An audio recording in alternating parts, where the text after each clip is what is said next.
Nah, kita mulai ya. Nah, untuk membuktikan Al-Quran itu betulkah dari Allah, harus kita buktikan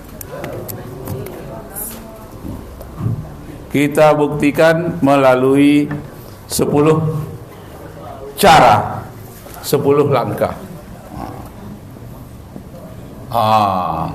10 langkah.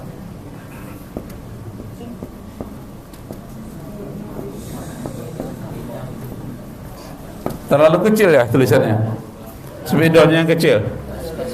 Jelas? Oh, bagus. Wahyu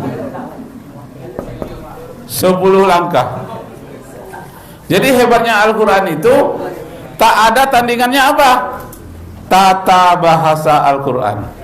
Tidak ada tandingannya. Tata bahasa kitab Injil kalah. Tata bahasa kitab Taurat kalah. Tata bahasa kitab Weda kalah. Paling lengkap. Kenapa? Karena Al-Quran mempunyai satu dia tata bahasa ya. Tata bahasa. Tata bahasa Al-Quran. Nah, bagaimana hebatnya tata bahasa Al-Quran?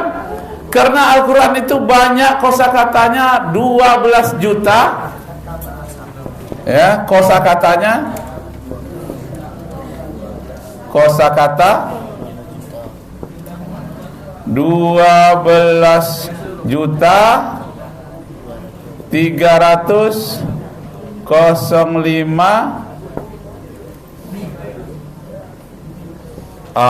Apa namanya ini? 12 juta 305.000 kosakata. Mufradatnya banyak, kata-katanya sampai 12 juta. Tak ada tandingannya. Di dunia ini tidak ada sampai 12 juta kosakata kecuali Al-Quran dengan bahasa Arabnya. Hebat apa tidak? Allahu Akbar. Nah, dibandingkan dengan bahasa Inggris, ini Arab ya. Kalau Inggris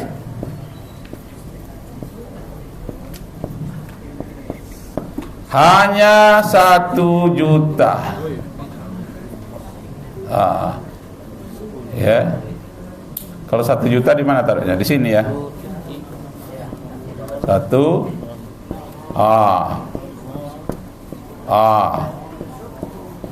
hanya 1 juta kosakata di dalam bahasa Inggris.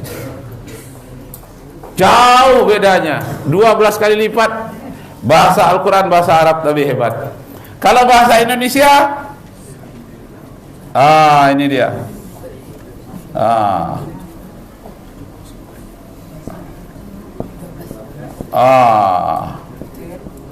Bahasa Indonesia berapa?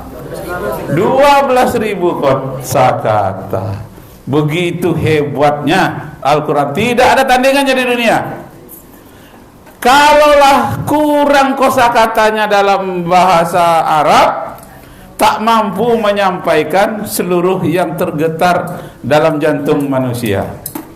Betapa hebatnya. Nah, dari kosakatanya ini misalnya kata ganti. Kalau dalam bahasa Inggris kata ganti itu namanya personal pronouns. Kata ganti.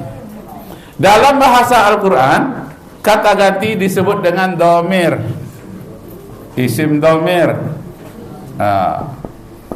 Berapa banyaknya isim domir? 14. Ya.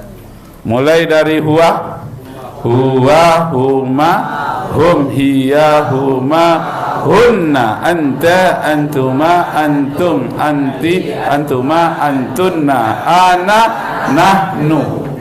14 kata ganti. Itu yang terpisah disebut dengan dhamir munfasil. Yang terpisah munfasil. Yang terpisah tersendiri huwa, huma, hum. Huwa, huma, hum. 14. Ada lagi dhamir yang muttasil, kata ganti yang berhubungan langsung. Misalnya laka, lakuma, lakum. laki, lakuma, lakunna, li, lana. Nah, yang tak terpisah. Betapa kayanya. Bahasa Inggris tak punya seperti itu. Dhamir munfasil dia punya, tapi dhamir muttasil tidak punya. Betapa hebatnya. Dalam bahasa Indonesia kata ganti cuma dia, kamu. Nah, kalau kamu berdua tak ada lagi, kamu aja semua. Jadi hanya ada jamak dengan mufrad dalam bahasa Indonesia, tidak ada tasniyah. Yang dua-dua atau yang huma ini tidak ada. Nah, jadi hanya ada mufrad dan jamak. Kalau di dalam bahasa Al-Quran ada jamak, ada mufrad, ada tasniyah. Tasniyah itu yang dua-dua. Begitulah kayanya bahasa Al-Quran, bahasa Arab. Itu buktinya Al-Quran itu betul-betul wahyu dari Allah. Sangat kaya, tidak ada tandingannya. Bahasa manapun. Begitu kayanya. Nah, kemudian yang kedua, untuk membuktikan Al-Quran itu betulkah wahyu dari Allah, kita lihat dari segi sastranya. Sastranya atau yang disebut dengan ilmul balaghah, ya, sastra Al-Quran, ilmul balaghah, al-balaghatu. Balaghah itu artinya sastra, ya. Syair kalah, tapi Al-Quran bukan kitab syair. Puisi kalah oleh Al-Quran, tapi Al-Quran bukan kitab puisi. Cerpen kalah, tapi Al-Quran bukan buku cerpen. Begitu hebatnya Al-Quran, luar biasa.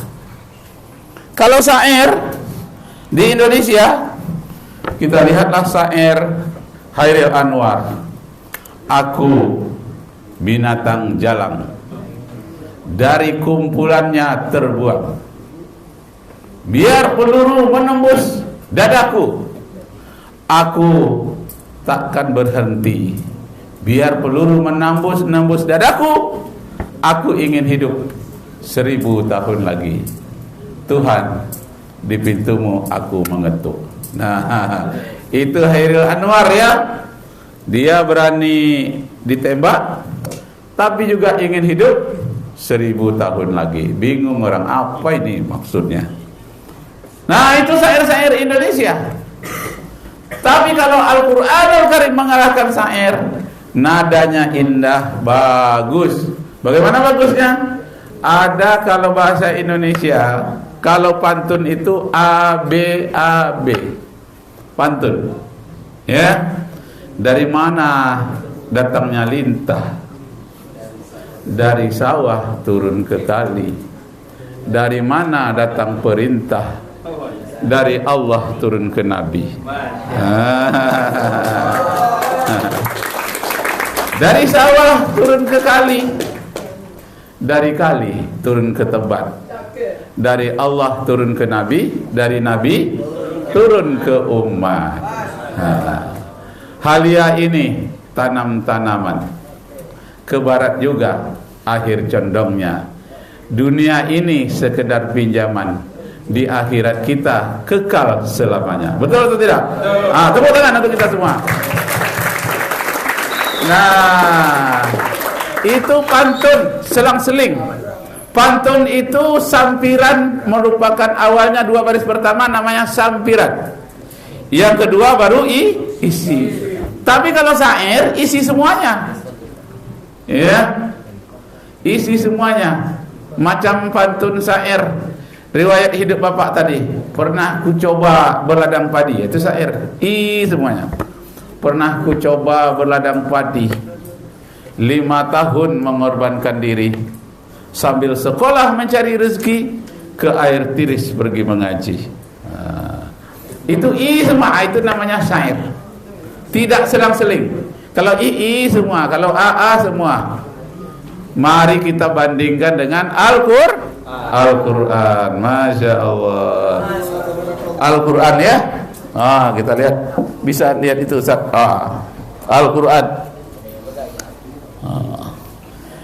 Kalau Al-Quran ada yang akhirannya huruf S semua atau shin.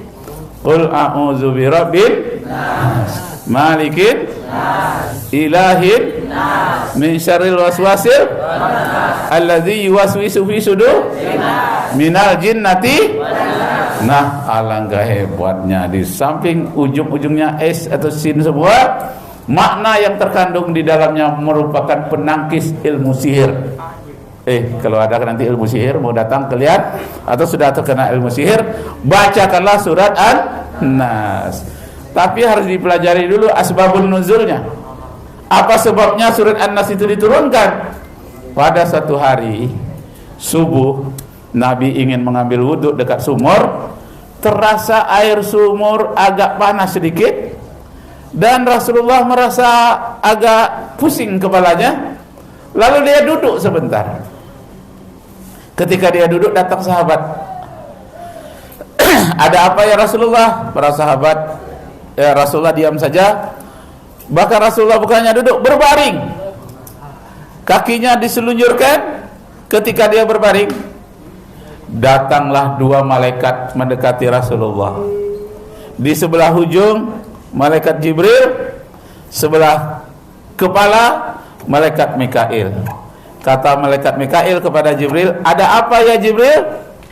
Dia sedang dicoba ilmu guna-guna oleh seorang nenek tua Yahudi. Lalu diturunkan oleh Allah surat An-Nas dan sekaligus dengan surat Al-Falaq untuk menangkis ilmu sihir dari Yahudi itu.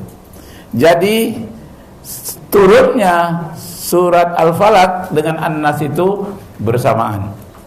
Dulu surah Al-Falaq sedikit, baru An-Nas. Nah, waktu itu dibacakan oleh Jibril, langsung direkam oleh Rasulullah di dalam hatinya, hafal langsung. Karena teringat S-nya itu Nas-Nas, teringat surah An-Nas seluruhnya, teringat pula surah Al-Falaq, ujungnya pakai qalqalah semua. Qul a'udzu birabbil min syarri ma wa min syarri ghasiqin idza wa min syarri nafasati fil wa min syarri hasidin. Nah, qalqalah semuanya, ada dal, ada qaf. Luar biasa hebatnya. Kegunaannya senjata menangkis ilmu sihir. Jadi kalau kalian pulang kampung, itu hati-hati tuh beringin tuh angker, kata orang. Ada kuburan angkera, jangan takut.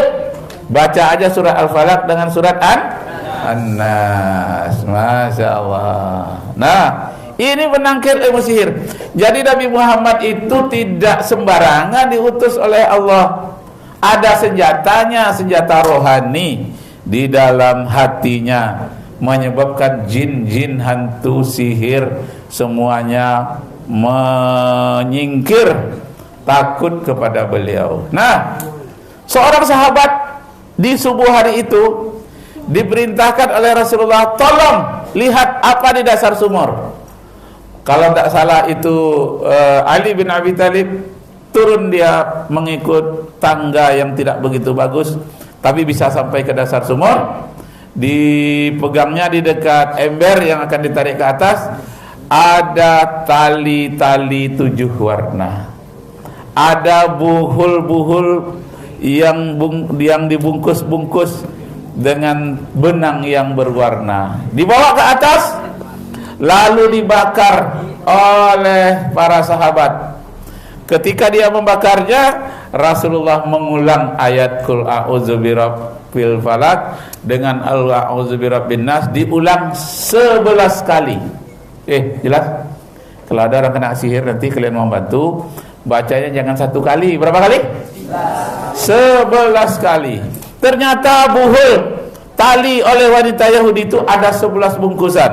Setiap dibaca 1 kali oleh Rasulullah, terbuka bungkusan pertama. Dibaca 2 kali, terbuka bungkusan ketiga. Rupanya adalah merupakan bermacam-macam peralatan yang selalu dimainkan oleh setan, iblis. Itulah yang dimasukkannya ke dalam buhul-buhul tali itu tadi, bungkusan kain berwarna. Nah, jadi semenjak itu Rasulullah telah mendapatkan bekal yang hebat dalam menghadapi ilmu sihir. Makanya kita harus menjauhi itu namanya TWC, tahayul, bid'ah dan khurafat. Melalui apa? Melalui kekuatan bacaan ayat Al-Quran. Nah ini, jadi daya sastra ini, syair ini ada kekuatan di dalam tubuh kita. Jangankan ayat Al-Quran, syair aja punya kekuatan dalam jiwa kita. Pantun saja ada kekuatan di dalam tubuh kita. Ucapan-ucapan biasa ada kekuatannya, apalagi ayat Al-Quran. Ada satu kitab karangan dari As-Suyuti tentang khasiat ayat-ayat Al-Quran. Ya, khasiat kalau orang dulu mantra-mantra, monto-monto, mantra-mantra. Kemudian ada syair-syair, biasanya mantra-mantra itu berbunyi seperti syair. Ada kekuatannya, tapi kalah oleh kekuatan ayat Al-Quran. Nah, itulah buktinya Al-Quran dari segi sastra, dia mengalahkan sastra apapun yang ada di dunia. Yang berakhiran dengan huruf qalqalah, Al-Falaq.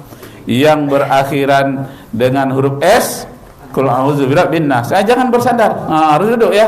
Nah, waktu kita singkat. Kemudian ada lagi ayat Al-Quran yang berakhiran dengan AA semua. Apa itu? Wasama. Banyak. Wasama banainaha atau wadduha ya. Wadduha awasyamsi ya. Betul. Wasyamsi wadduhaha wal laili wal qamari idza talaha wan nahari idza jallaha wal laili idza yaghshaha was samai wa ma banaha. Terus ikut semuanya. Iya. فألهمها فجورها وتقواها قد أفلح من زكاها وقد خاب من دساها